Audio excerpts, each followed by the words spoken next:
अगर मेरी बेटी की नींद उस रात नहीं खुली होती तो आज ये सब ना हुआ होता। और अगर हम इस गांव में रहने ही नहीं आए होते तो मेरी बेटी पर ये दाग नहीं लगता। ये बातें आज उस माँ के मन में आ रही होंगी जिसने अपनी आंखों के सामने अपनी ही बेटी की आबरू लुटते देखी है, जिसने उस रोने, उस चीख की आवाज सुनी है जिससे उसकी आत्मा कांप गई। वैसे तो मध्य प्रदेश लाडली बहनों का प्रदेश है। लाडली बहनों को लेकर मामा का प्यार इतना है कि वो आए दिन लाडली बहनों को सीने से लगाकर रोते नजर आते हैं। वो बात अलग है कि मामा अब मुख्यमंत्री नहीं रहे, लेकिन मामा और लाडली बहनों का रिश्ता कुछ ऐसा ही है जैसे उस माँ का अपनी बिटिया से था। और अब लाडली बहनों के ही प्रदेश से एक मासूम बच्ची की रोने, चीखने, करहाने और बिलखने की आवाज सुनाई दे रही है। और ये आवाज मध्य प्रदेश के ग्वालियर से आ रही है, जिसे सुनकर यकीन जानो आपकी भी आंखों में आंसू आ जाएंगे। नमस्कार, मेरा नाम है गजल शर्मा और आप देख रहे हैं खबर विभाग। 1 फरवरी की वो रात जब 14 साल की मासूम बच्ची रात में उठकर बाथरूम गई, तब उसे इस बात का अंदाजा भी नहीं था कि उस रात का ये अंधेरा उसके जीवन में इस कदर कोहराम मचा देगा कि उसे आज के बाद इसे भुलाने के लिए इतनी हिम्मत जुटानी पड़ेगी। वो चीख चीख कर अपने आप को कोसेगी कि काश काश उस रात मेरी नींद नहीं खुलती, क्योंकि उसे भी नहीं पता था कि बाहर 3 भूखे शैतान उसका शिकार करने के लिए ताक लगाए बैठे हैं।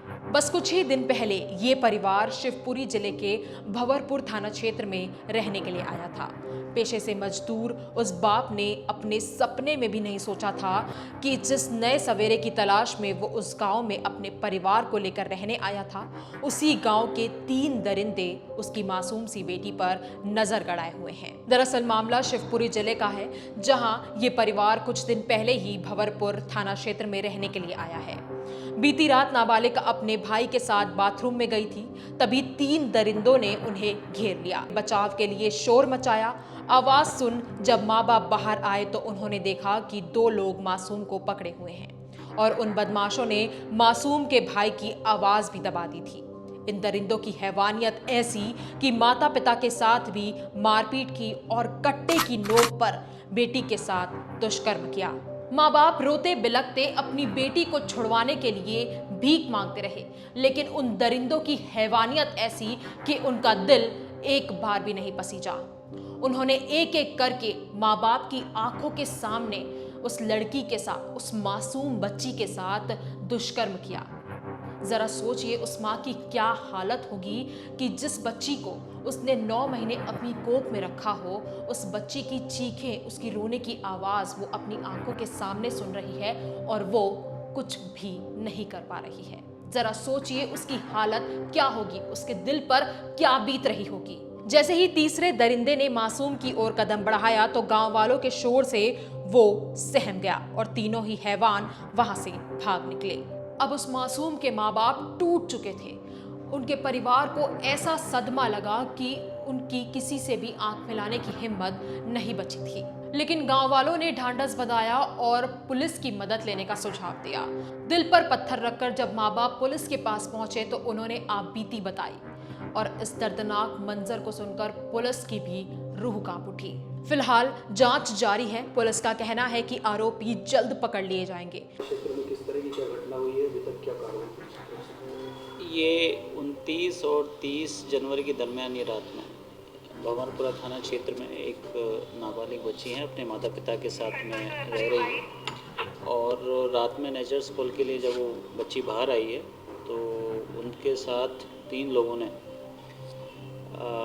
डरा धमका के गलत हरकत की है और उनके घर वालों को भी धमकाया है। अर्ली मॉर्निंग वो थाने पे रिपोर्ट किया और उनकी तुरंत FIR करके उसमें एक टीम गठित की गई और खुद एडिशनल SP वैस साहब उसमें पूरे टीम के साथ लगे रहे। और अभी हमारे पास में जो आरोपी हैं, सबसे इसमें जो हमारे लिए चैलेंजिंग था कि जो आरोपी हैं वो अज्ञात थे, तो उसमें अभी कुछ क्लूज हमें मिले हैं। कुछ संदिग्ध को हमने पूछताछ हेतु थाने पे बुलाया है और कुछ नाम उसमें सामने आ रहे हैं उम्मीद है बहुत जल्दी जो इसमें संदिग्ध हैं, जो आरोपी हैं, उनको गिरफ्तार करके माननीय न्यायालय के सामने पेश करेंगे। लेकिन मेरा सवाल आपसे या प्रशासन से नहीं है, मेरा सवाल उस जानवर से है जो किसी औरत या बच्ची के जिस्म को चीरकर अपने आप को मर्द बताता फिरता है।